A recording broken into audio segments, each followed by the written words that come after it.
जैसा कि आपने बताया कि युवा दिशाहीन हो रहे हैं, किंतु युवाओं की कौन सी समस्याएं हैं जो अधिक ज्वलंत है?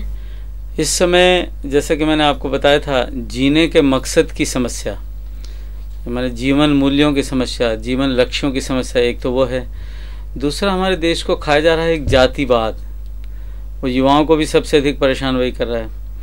तीसरा है स्वावलंबन, आदमी को रोजगार चाहिए और वो श्रम से बचना चाहता है। पता नहीं कहाँ से दुर्भाग्य आ गया है हमारे देश में कि श्रम से बच के वो लक्ष्मी या धन कमा लेना चाहता है, तो श्रमशील बनना नहीं चाहता, कुछ सीखना चाहता नहीं, और वाइट कॉलर जॉब चाहता है कि कुछ करना ना पड़े, कपड़े गंदे ना हो और सब कुछ आ जाए।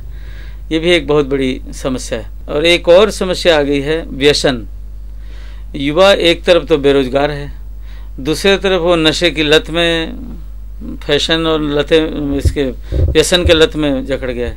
ये कोढ़ में खाद जैसा मामला हो गया। फिर दहेज की समस्या भी युवा के लिए ही है, स्वावलंबन की समस्या, बेरोजगार की समस्या भी युवा के लिए ही है, और एक जीने की समस्या, कि जीने के मकसद की समस्या, कि वो उसी से पहले कन्फ्रंटेशन होता है। तो ये है ज्वलन समस्या। इन समस्याओं के समाधान के लिए क्या किया जा सकता है? इन समस्याओं के समाधान को कई स्तरों पर इसका समाधान ढूंढना पड़ेगा। एक तो लोक शिक्षण है जो हम लोग कर सकते हैं।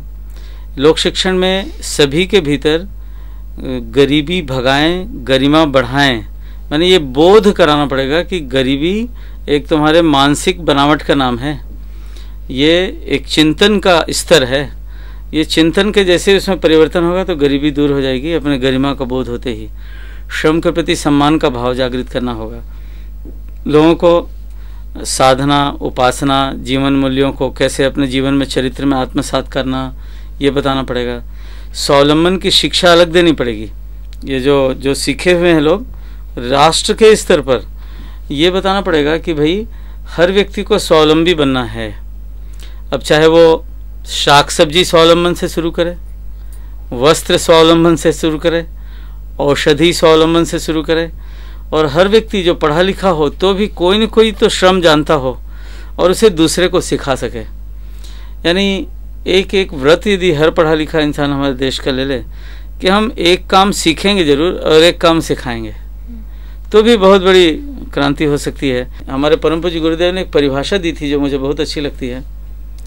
समाज में फैली हुई सभी प्रकार की सत्प्रवृत्तियों को, चाहे वो सरकारी हो या गैर सरकारी, उसको एक छत के नीचे लाने का नाम है युग निर्माण योजना।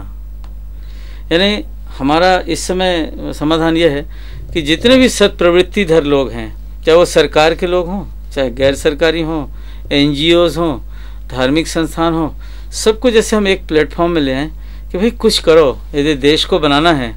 आपने राजनीतिक आज़ादी तो पा ली, आप अपने भाग्य विधाता बन गए, लेकिन देश तो अभी भी बहुत पिछड़ा हुआ है, इसको ऐसे नहीं छोड़ सकते। और आप भजनानंदी बन के किसी कोने में नहीं बैठ सकते, आपको सेवा करना पड़ेगा। सब लोग अपना अपना थोड़ा थोड़ा योगदान देंगे तब ये राष्ट्र निर्मित होगा। यानी इसमें बड़े आदमियों को भी अपना योगदान देना है, जो तथाकथित बड़े आदमी हैं, जो पैसे वाले हैं, वैज्ञानिकों को भी योगदान देना पड़ेगा। जैसे मान लो आज बिजली का संकट है, बिजली जितना बनती है ना उसमें से केवल 75%, 70% पहुँचती है, बाकी चोरी होती है, तार के द्वारा लॉस होता है, अमुक होता है, बहुत उसमें नुकसान होता है। क्यों ऐसा क्यों नहीं हो सकता कि बिजली हम वहीं बना लें जहां हमको कंज्यूम करना है? तो इसका मतलब है कि सौर ऊर्जा का व्यापक उपयोग करने के लिए हमको खोज करनी पड़ेगी, तो हमें वैज्ञानिकों को भी लगाना पड़ेगा इस काम में। इस देश को महाशक्ति बनाना है, ये प्रोजेक्ट है। अब आप बिजली को इतनी सस्ती बना दें, सौर ऊर्जा को।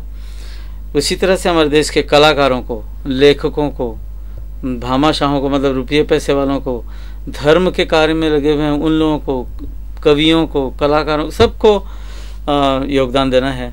और जनता को भी देना है कि जनता जितनी वो जानती है वो दूसरों को सिखाए, और श्रम में गौरव का अनुभव करे और कुछ करे। मतलब ऐसा है 24 घंटे में से 1 घंटा परमार्थ में देश के लिए दे दे, तो भी ये सब समस्याओं का समाधान हो जाएगा। यही हमारे गुरुजी चाहते हैं। किसी को जंगल जाने की ज़रूरत नहीं है, 1 घंटा समय और थोड़ा सा अंशदान नेक कार्यों में, चाहे राष्ट्र के लिए कहो, युग निर्माण के लिए कहो, लगाए। ये सब समस्याओं का समाधान यही है। वर्तमान में राष्ट्र निर्माण में युवाओं की क्या भूमिका हो सकती है? वर्तमान में जो भी युवा हैं राष्ट्र के, उन्हें शक्ति संपन्न बनना चाहिए। स्वस्थ शरीर, स्वच्छ मन और शालीनता से युक्त सभ्य वे बने। इसके लिए जो भी उन्हें ज्ञानार्जन करना हो, शरीर स्वस्थ बनाना हो, यानी उनका और कुछ समझ में नहीं आए तो ये समझ में आना चाहिए कि हम शक्ति का संगठन करें। युवाओं को तो पहला नंबर ये है। दूसरा है वे सेवा करें, सेवा का मार्ग ढूंढें। ऐसा बहुधा होता है कि जीवन में बहुत से अच्छे काम होते हैं, पर सबसे अच्छा काम एक ही होता है हर आदमी के लिए, वो अलग अलग होता है, उसको ढूंढना पड़ता है। उसी को वरेण्यम कहते हैं। हमारे गायत्री महामंत्र में एक वरेण्यम शब्द है। तो सब युवाओं के लिए अलग अलग वरेण्यम हो सकता है, उसे ढूंढना पड़ेगा और वो उस कार्य में लग जाए। हमारे गुरुदेव कहते हैं कि यदि नागरिक कर्तव्य जो मिले हुए हैं उस व्यक्ति को, वह उन कार्यों को वह व्यक्ति पूरी ईमानदारी से करे तो वो भी एक सेवा होगी, लेकिन उसे परोक्ष सेवा कहेंगे हम।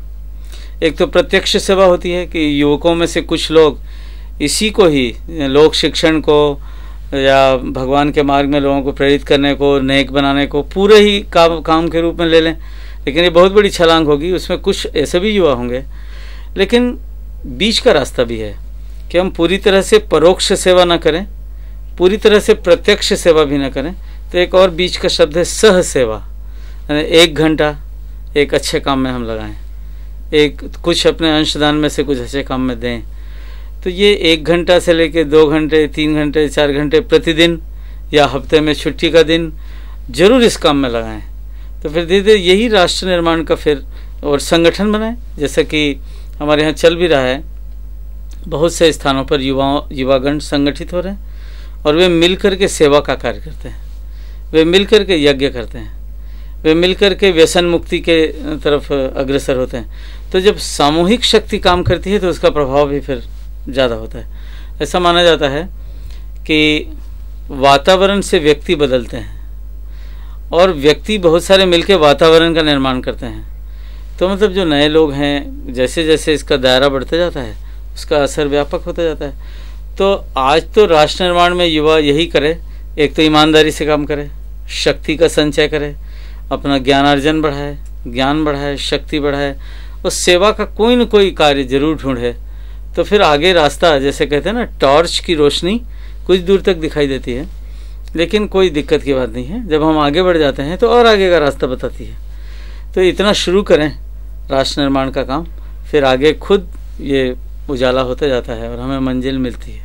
और अब अंत में युग निर्माण मिशन के प्रतिनिधि के रूप में आप युवा वर्ग को क्या संदेश देना चाहेंगे? हम अपने युवा दोस्तों को ये कहना चाहेंगे कि दोस्तों, ईमानदारी से 1 रुपया कमाने की तुलना में बेईमानी से 1 रुपया कमाना 10 गुना अधिक तकलीफदेह है। तो उस माया के प्रलोभन में, इधर विज्ञापनों के प्रलोभनों में और उन आकर्षणों में, मिथ्या आकर्षणों में बिल्कुल न फंसते हुए अपने श्रेय मार्ग का अवलंबन करें, अपने जीवन के मूल्यों को पहचानें, ईश्वर के मार्ग में चलें, सबके हित में अपना हित है इस बात को समझें, इस बात का गौरव रखें कि हम लोग इस महान देश के वासी हैं।